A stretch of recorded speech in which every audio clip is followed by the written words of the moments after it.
अस्सलाम वालेकुम वरहमतुल्लाहि वबरकातुहू। दोस्तों, ये इस वीडियो का सेकंड पार्ट है, इसकी जो मुकम्मल स्पीच है। अगर आप में से कोई दोस्त हो जिसने पहला वाला पार्ट मिस किया हो तो मेरी आपसे ये इल्तिजा है कि पहले वो पहला वाला पार्ट आप ज़रूर देख लें ताकि आपको मुकम्मल कहानी समझ में आ सके। तो इंशाल्लाह इसके बाद फिर ये वीडियो बहुत ही दिलचस्प होने वाली, लेकिन आपको वो पहला वाला हिस्सा ज़रूर देखना होगा। पहले वो देखे, उसके बाद ये देखे। इंशाल्लाह आपको ये वीडियो फिर इसका मकसद भी पसंद आएगा और ये वीडियो भी बहुत ज़्यादा पसंद आ जाएगी आपको। And as I walked away, I looked behind, and by this time a crowd of about 100 men had surrounded my two guides. And the soldier was in the middle, and he's screaming and shouting and waving the camera at him. One of the guides had been smacked across the face and he had a bloody nose, and the other one was trying to calm down the situation. And I looked and I thought, I can't leave them behind. Although we had made an agreement that if things did go pear-shaped, none of us knew each other, I couldn't abandon them.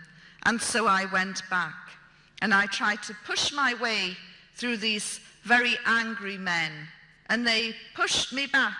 This was man's business. It had nothing to do with a woman.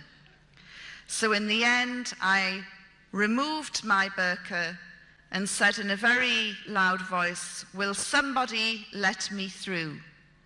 You could have heard a pin drop. And then there was a parting like the Red Sea as I walked towards the handsome soldier, who by this time was looking really gormless because his jaw just dropped as he saw a Westerner, a blonde-haired, blue-eyed, come towards him. And I thought, he is going to be so happy to have got his hands on a Westerner that he'll forget all about my two guides. And as I walked, I shot them a sideways glance, and I could see by the full horror on their face that just when they thought things couldn't get any worse, they had. I had emerged. I went up to the soldier, demanded the return of my camera, and once he'd recovered, he got the three of us and we were bundled into a vehicle and taken off in the direction of Jalalabad.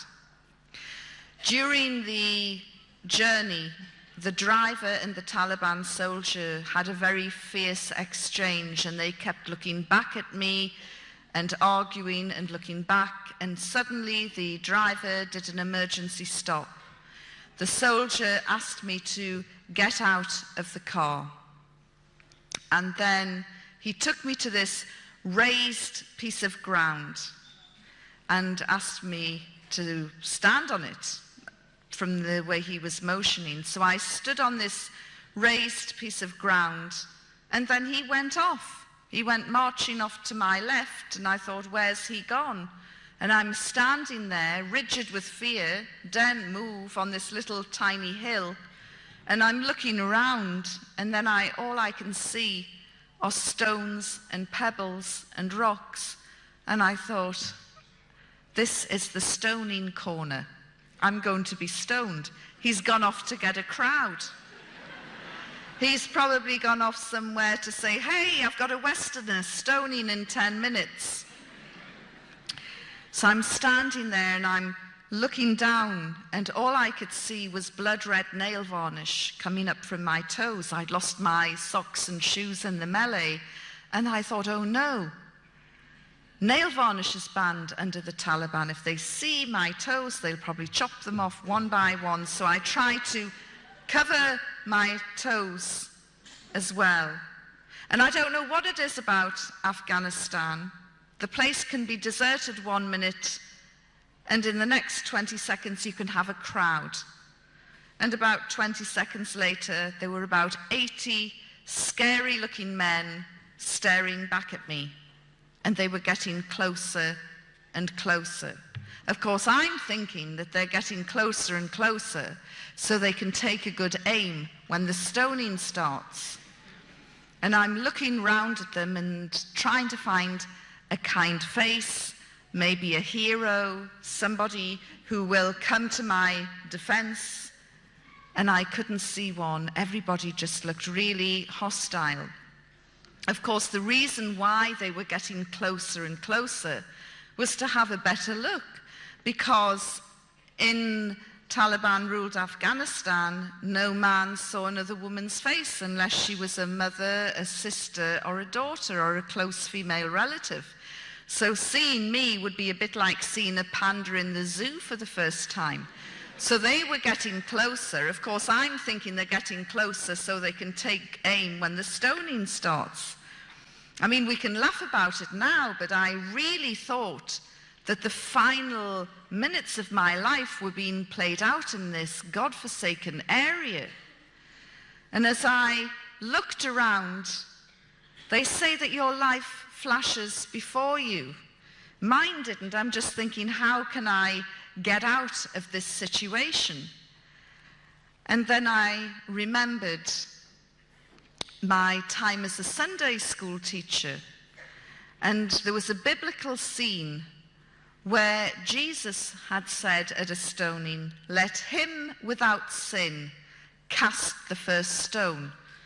So I thought, right, I'm going to say that. Of course, it never occurred to me they wouldn't be able to understand me. But I thought, no, I'm going to say, okay then, bring it on, but let him without sin cast the first stone. And so I'm playing this out in my mind, and then I'm looking round, and I thought, no, there's probably some pious so-and-so at the back saying, that's me, and he'll start the stoning. So all of this is going through my mind when suddenly the Taliban soldier returns, and he has with him a woman wearing a burqa. She comes up behind me and turns me around very briskly and starts to frisk me. And I thought, oh, they're not going to kill me. Well, not just yet anyway. They're trying to find out if I'm carrying any weapons. And isn't it strange that he's gone off to get a woman? You know, why wouldn't he just search me himself? Obviously showing more courtesy than British police. And so all the fear that I had felt and the terror just melted away with relief. And then I became very angry. Those men had made me feel as though I was going to die. So I pulled away from the Afghan woman and I swung round at these wretched men. And I was wearing, I want you to picture the scene, my burqa had gone, but I was wearing a shalwar kameez, the trousers and an orange dress down to the knees. And I swung round at these men, very angry, and I said, I am not carrying any weapons. And to emphasize this, I picked up the hem of my dress and said, look. Well, there was a collective sharp intake of breath.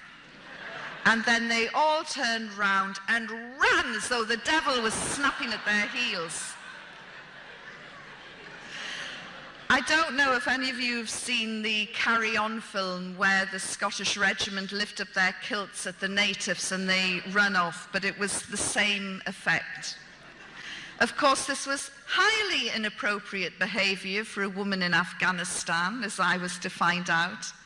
And the lady wearing the burqa swung me back round and whacked me across the face. She was in such a state of shock at this vulgar display. Anyway, having established that I'm not carrying any weapons, I was then bundled back into the car and driven off to Jalalabad. I was taken into the intelligence headquarters and introduced to the head of intelligence, who understood a little bit of English. I apologized for causing any inconvenience, and he asked me to write down my personal details and telephone contacts to prove that I was a journalist. After I had done that, he said, we are about to eat. You must have something to eat. And I said, well, that's very kind, but I need to use the telephone first. And he said, no, you can't use the phone. So I said, in that case, I won't eat either as a guest or a prisoner of the Taliban until I can use the phone. And what started then was the war of attrition, which was to last 10 days. Now, you would think that the most evil, brutal regime in the world couldn't care less if one of their prisoners had gone on hunger strike. But these men were very, very upset.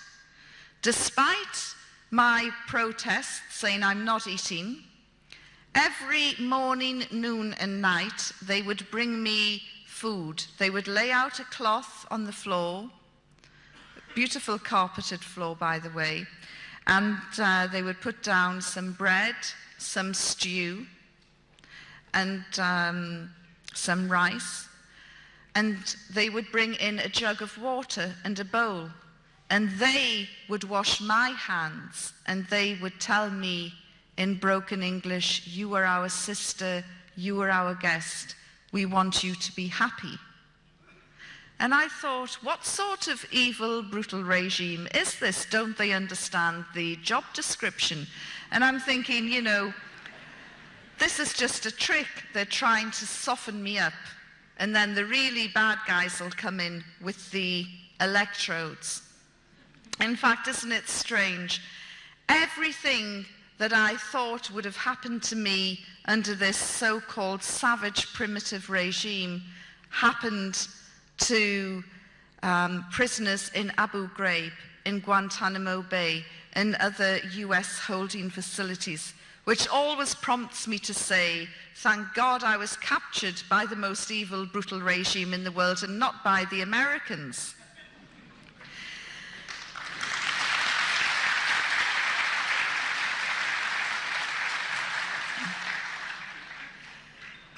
By the third day, they called the doctor. Not that I was feeling unwell at all, but they called the doctor and he came, a little man who'd trained in Germany, and he looked in my eyes, my ear, took my pulse, looked in my mouth, and I thought, they do this, don't they, on death row in Texas just before they're going to execute somebody. They like to make sure that they're fit and healthy.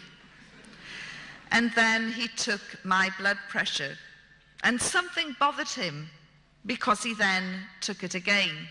And I said, yes, I know I have high blood pressure. And he said, no, you don't. Your blood pressure is normal. I said, don't be so ridiculous. It can't be normal. You know, I'm about to be killed by the Taliban. How on earth is my blood pressure normal? And he said, look, and he did it again. And it was normal. I said, there you are, 3 days with the Taliban and you've cured my blood pressure. Thank you very much. On the 5th day, there was a little guy called Hamid, the doctor's son actually, who acted as the translator, and he came running into my room very, very excited. He said, you were on the front page of the papers. And he brought in the weekly paper from Jalalabad. And although photographs were banned under the Taliban, there were 2 pictures of me from Reuters on the front page with a little story and headlines that took over half the page. The headlines looked longer than the story. And I said, what does the headline say? And he read it out and he said, it says, the Taliban has cured Yvonne Ridley's blood pressure and she's very happy.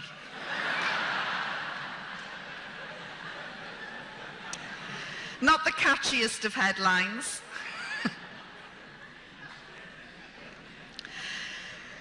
During those 6 days in Jalalabad, a procession of very scary, fierce-looking men came into the room and through Hamid asked me questions, and the interrogations would go on until maybe 8, 9 o'clock at night. They never physically threatened me. The worst thing that they said to me was, if you don't tell us the truth, you will be here for 20 years.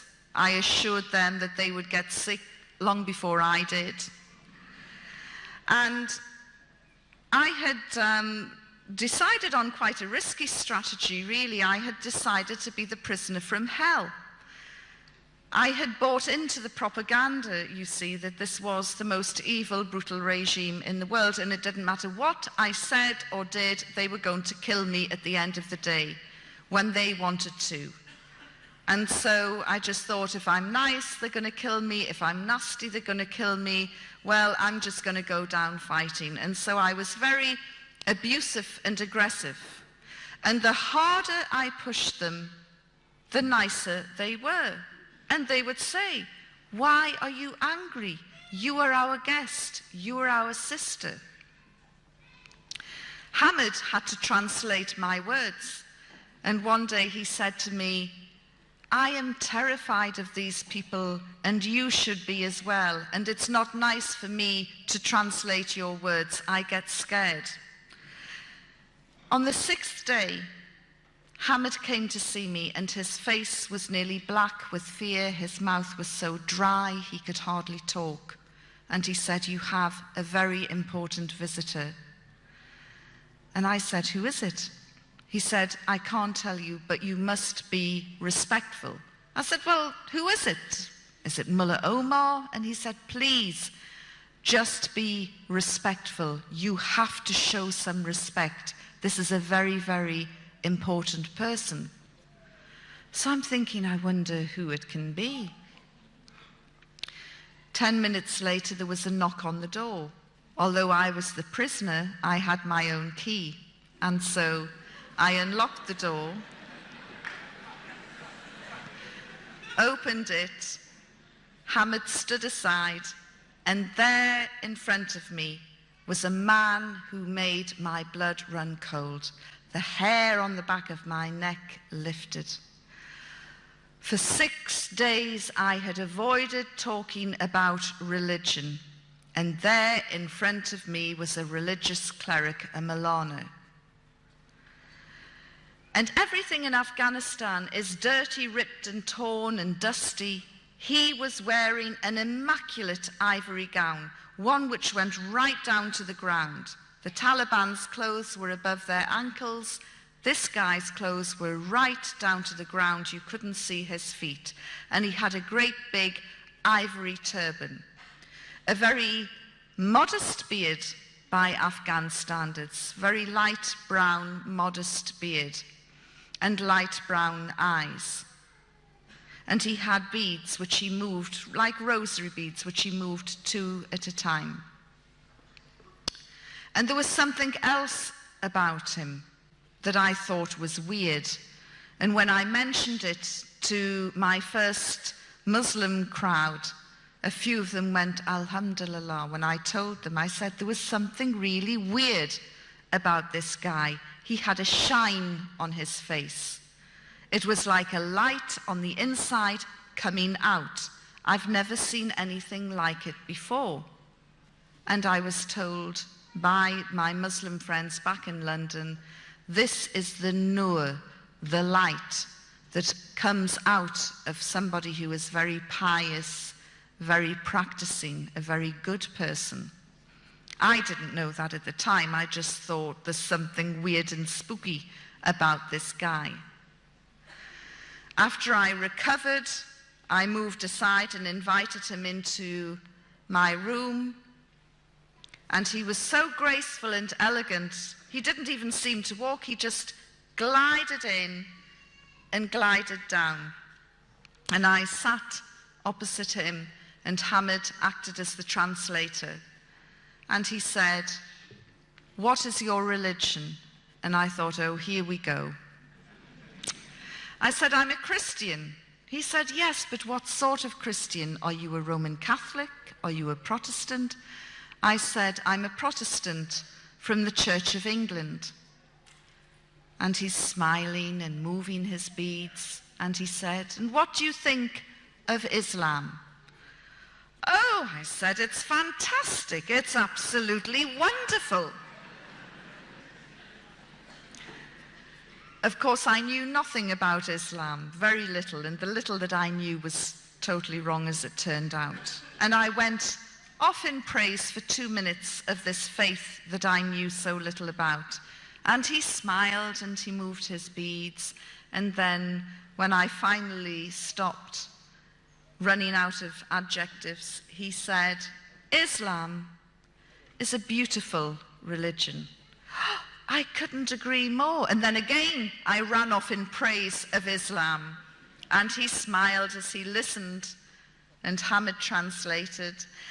And I said, do you know, the people around here are so passionate about their faith that they pray 5 times a day. I know because I've watched and counted it. And he looked. He must have thought, you stupid woman.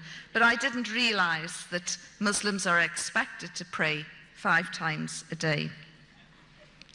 So he moved his beads, and then he said, so, you would like to convert? And I thought, he's led me into a blind alley here. If I say, yes, I'll convert, he'll accuse me of being fickle and insincere, and he'll say, take her away and have her stoned.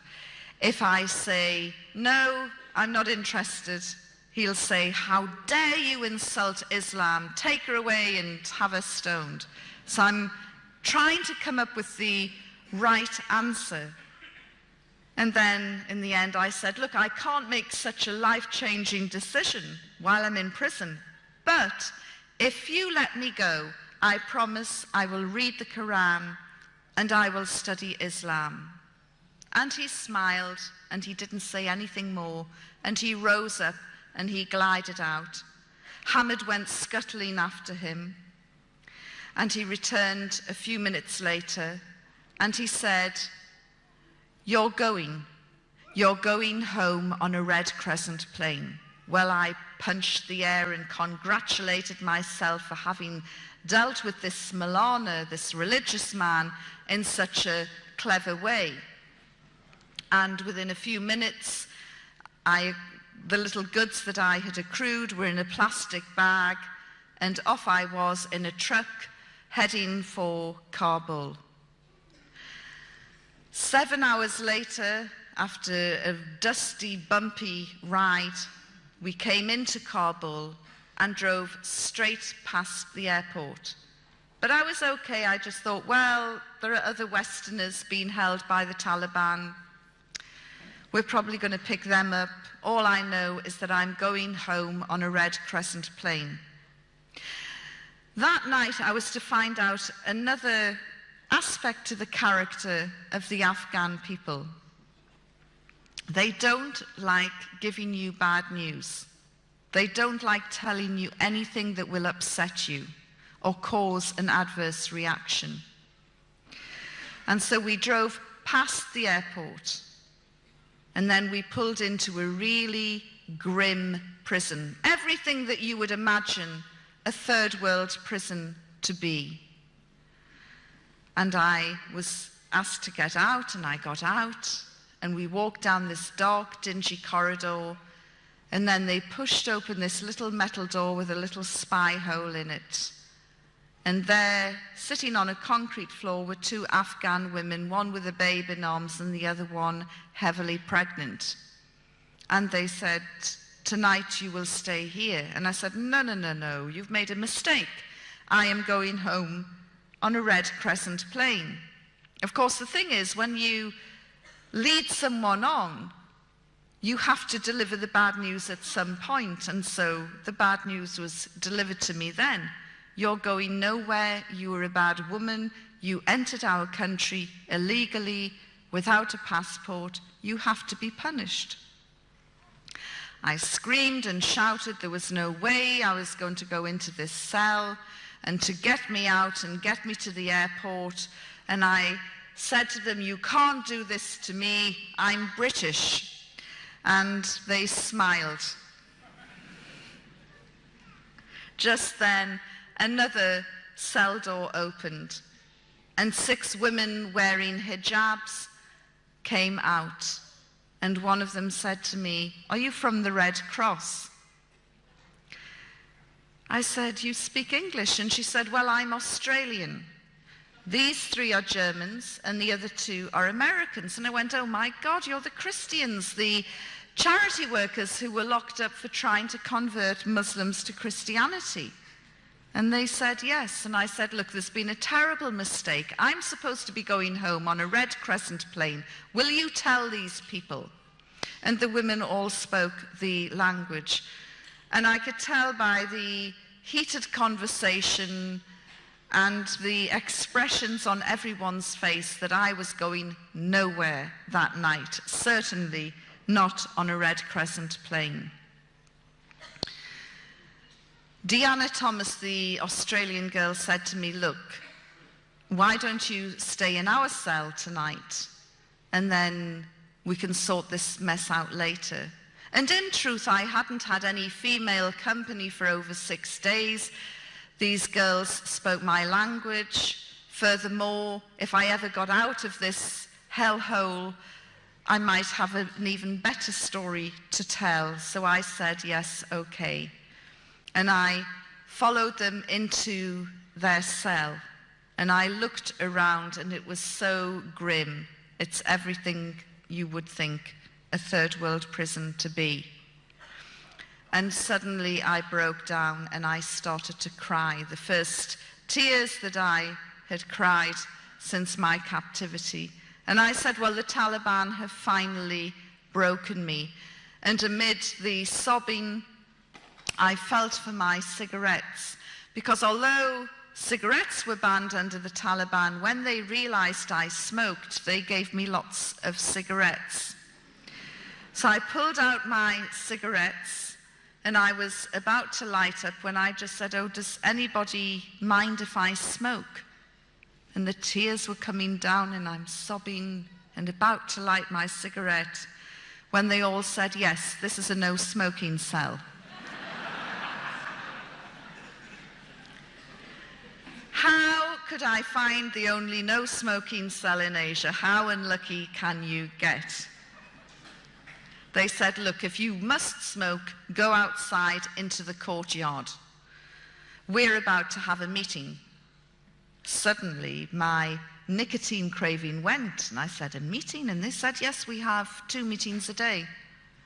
And I'm looking round, and I'm thinking, what happens round here that they have 2 meetings a day? It's the escape committee. They're digging a tunnel, and this is a progress report. So I said, do you mind if I listen in to your meeting? And they said, no, not at all. So I suddenly forgot about my cigarettes for the time being, and I sat on the edge of this bunk bed, and the 6 girls sat in a circle on the floor.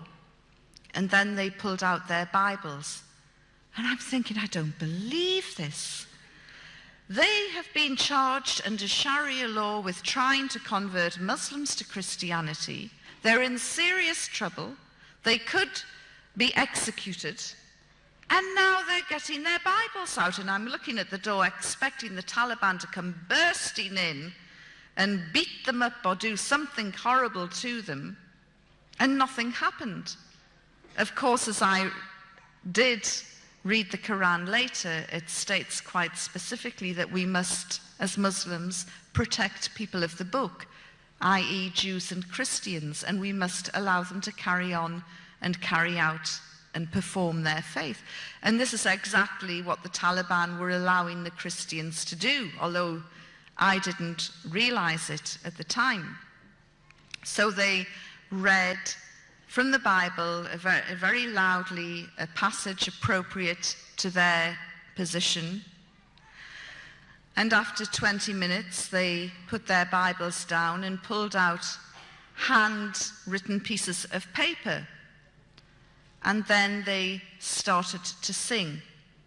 Now, I can tell you, as you know, I was a practicing Christian in those days. And when I say practicing, I probably went to church maybe twice a month, which in some people's eyes is bordering on fanaticism. And we would sing, you know, these Victorian hymns, and they started singing, not Victorian hymns.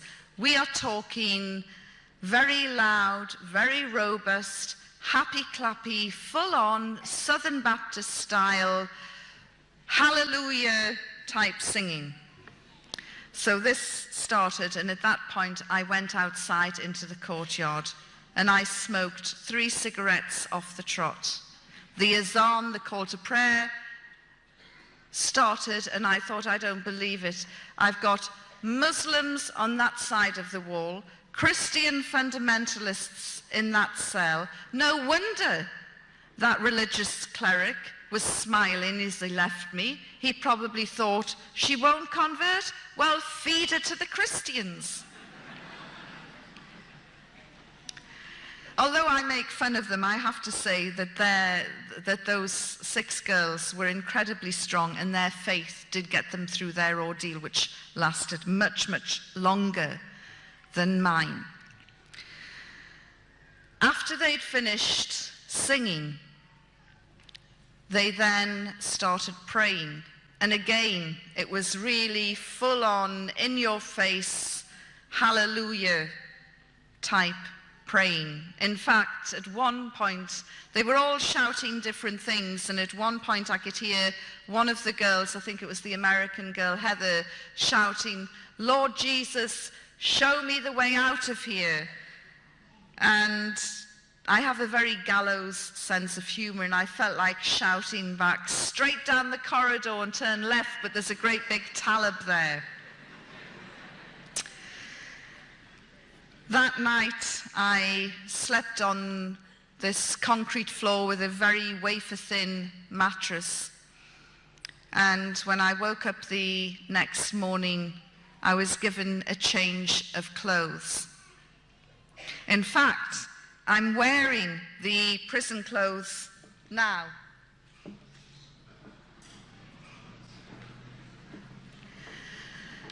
Nobody put me in an orange jumpsuit, shaved, shackled, or abused me, or raped me, or sodomized me, or videoed me for the gratification or pleasure of others later on. As you can see from what I'm saying, my experience was completely different to those who fell into the hands of the Americans. So that morning, a new change of clothes, so I set about washing the old ones. And one of the German girls took me into the courtyard and gave me a metal bucket and took me to a hand pump, and she said, you can get your water from there. And I'm looking at this contraption which looked as though it had come from one of those old Western movies, and I started cranking it. And eventually some water came out, and I'm saying, this is amazing. How do they heat it underground? And she started laughing. She said, it's cold. I was given a pumice stone and some soap flakes, and I set about washing my clothes. And I then hung them on the washing line in the prison courtyard. Within 5 minutes, I'm sitting trying to enjoy the last days of the summer sun, and the prison governor came in, a great big man with a huge beard and really a very scary looking dude. And he came in, and in broken English he said to me, he growled at me, remove those garments. And I'm looking, I said, it's my washing. Remove them now. And I said, I can't. It's my washing. I am washing my clothes. This is a washing line. We dry our clothes on the washing line. Well, cover them up. And I'm looking, I said, you stupid man. You've obviously never done the washing in your life. How on earth will it dry if it's covered up? So he stood there for a couple of moments, and then he said, well, take those items down. And he looked the other way and sort of pointed. And I realized he was talking about my underwear. And I said, no, this is the female wing of the prison. If you don't like what you see, clear off. He said, remove them. And I said, no, if you don't like them, you remove them. And I thought he was going to explode on the spot. He then went storming off, and he returned 15 minutes later with the Deputy Foreign Minister of Afghanistan. These people are about to be bombed by the most powerful country on earth. and a diplomatic incident was unfolding as a result of my underwear.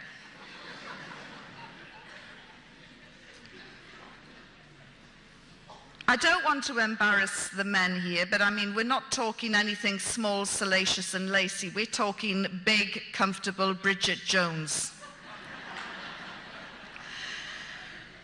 So the Deputy Foreign Minister said to me, "Will you please remove your undergarments from the line?"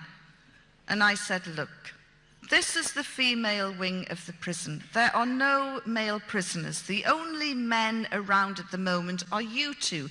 If you clear off, there will be no men. By the time they're dried, nobody's going to be any the wiser." He said, "Yes, but the Taliban soldiers live above the female wing of the prison.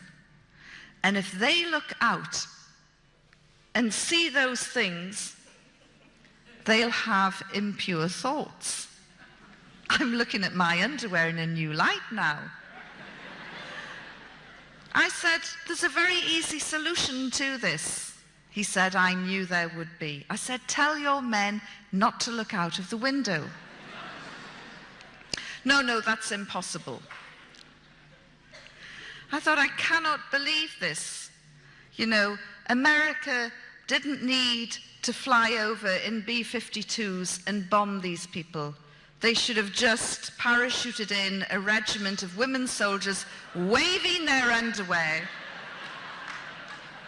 and the Taliban would have gone.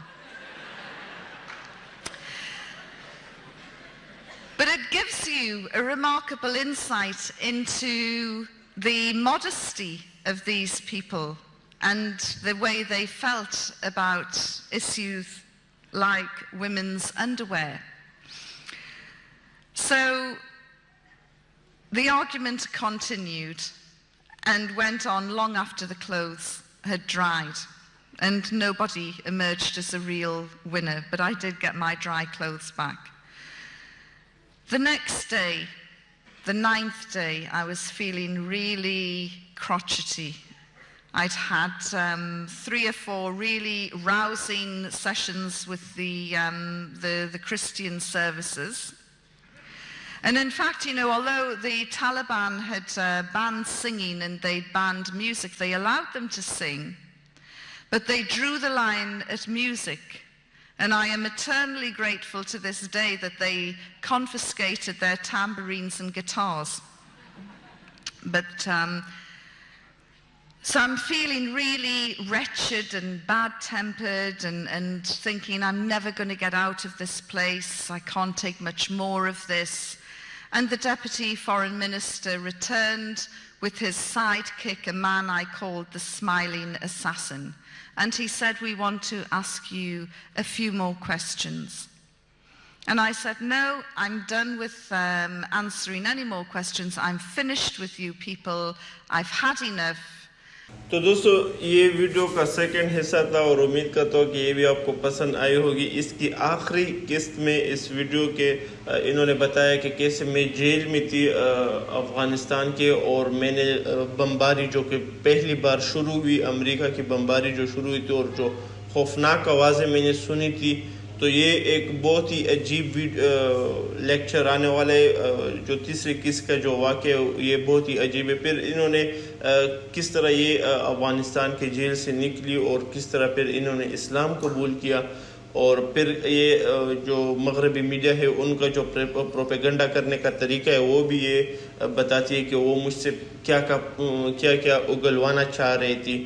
तो एक बेहतरीन video है, इसकी तीसरी किस्त वो आप लोगों ने मिस नहीं करना। बाकी इसमें आपको कौन सा हिस्सा पसंद आया तो कोशिश करें कि वो अपनी कीमती राय कमेंट में मुझे ज़रूर बताएं, और अगर मुकम्मल वीडियो आपको पसंद आई हो तो दोस्तों के साथ भी शेयर करें और चैनल को सब्सक्राइब करें ताकि जो बाकी वीडियोज़ है यूट्यूब आपको फिर रिकमेंडेशन में आपको देगा। और अगर मेरे चैनल में इस तरह के बहुत सारे वीडियोज़ है, बहुत बेहतरीन वीडियोज़ है, लेकिन कई सारे लोग जो मेरी वीडियोज़ देखते 80% लोगों ने चैनल सब्सक्राइब ही नहीं किया होता, तो फिर सिर्फ एक वीडियो देख लेते हैं फिर बाकी चले जाते हैं। तो कोशिश करें कि सब्सक्राइब करें, इससे फ़ायदा ये होगा कि आप लोग वो बाकी वीडियोस से भी फ़ायदा उठा सकते हैं और बहुत ही बेहतरीन वीडियोस है। उम्मीद करता हूँ कि आपको पसंद आई होगी। इसके बारे में आप क्या समझते हैं, अपनी कीमती राय मुझे कमेंट के ज़रिए ज़रूर बताएं। वस्सलाम।